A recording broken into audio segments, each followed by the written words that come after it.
Do you need an introduction again? I mean, No, they saw you before. it doesn't matter. Can you just say your name to the camera, please? My name is David. Whoa. Is that gonna work? Is Is that gonna work? David? Well, actually what's your want to- name on YouTube? Dave Lee. Oh. That's my actual name. Mm. My channel name is different. Which is? Dave 2D. There it is. He came to help us break down all the happenings in the realm of Samsung, specifically the Galaxy S10. So much is happening. This is by far the best phone we've seen from Samsung for quite a few years. Wow. So you work for Samsung then? That's why I'm here, right? That's right. Samsung phones for like 3 generations, 3 full years, we've been like, yeah, they're pretty good.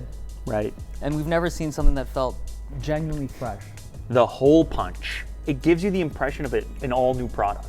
It Yeah. says to you, I'm not an old Galaxy, I'm a new one. I'm the new one. I've been using this for like a day now. Every time I pick up my old phone, the iPhone, it feels so old. Like just the bezel, the notch, it's substantial. I didn't think it would be that big You of a said difference. it. You're saying the 10S, it feels old now. It feels You're old. saying it's absolutely garbage.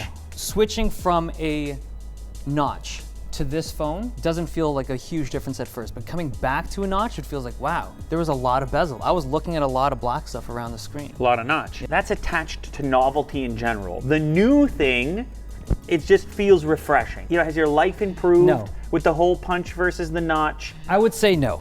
Realistically, like this is, like you're saying, it's an aesthetic that looks nice. You can't deny, man, a good look. No, is a I good mean, look. that's how you get your foot in the door. It's got a sort of aura around it. It feels like a new smartphone. It feels like a new development. They did it with a hole punch, kind of a weird approach, but they achieved it nonetheless. Of course, the spec list, we know about it. It's premium all the way through. It's gonna have a price tag to match. So that brings me to what I wanna talk about next. Okay. Samsung, for the first time, they have like a budget 10e, S10e. I think this might be the winner, man, of the 3. All the good stuff with a significantly cheaper price tag. This is $750. They followed in the footsteps of the iPhone XR. Yeah, but unlike the iPhone XR, this unit is going to keep the AMOLED display instead of shifting to LCD like Apple did. I think that's important. It's huge. Who's buying a 10R over this? I agree with you. Okay. This phone, great value. Okay. This phone, all the good bits. Battery does get smaller though. That is one thing that has kind of changed or is different from Apple's approach. Their best battery performer is their budget model, which is bizarre. Okay. I like the idea that Samsung, Apple, and others are thinking of moving down market because there's so much action. They have to. There's so much action happening. That's the place to be. It's the place to be. I feel like they haven't gone far enough. It should be cheaper. Not this exact phone. You go here for 150 more. We have some major players at the $500-600 price point. In this particular case, they give you an amazing package. So I'm not saying that you got to get this package for $500-600, but I would be interested to see what you could get in a Galaxy package at that price point, especially considering these are already so close. Honestly, if somebody comes up to you and asks you, they say, I need to get a new smartphone. I'm going to keep it for 2 years. Okay. Maybe I'm going to keep it for 3 years. I'm a Okay. regular human right now, Okay. right?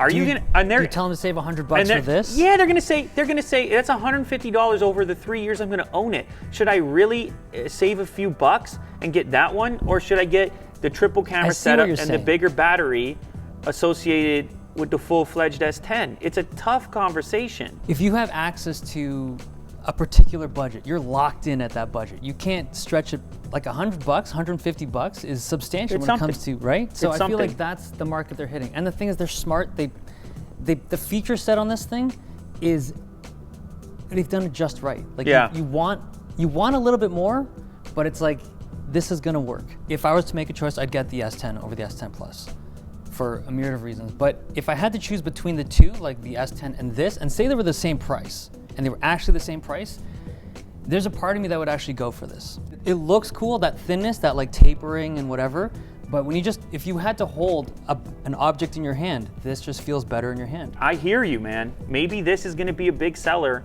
I'm not really sure. I don't think a lot of people are gonna miss the lack of the telephoto, but I think there will be a subset of people that just wanna have the higher end device, the premium device. I could see this being slightly more offensive, strictly from an aesthetic perspective when compared to the Circle.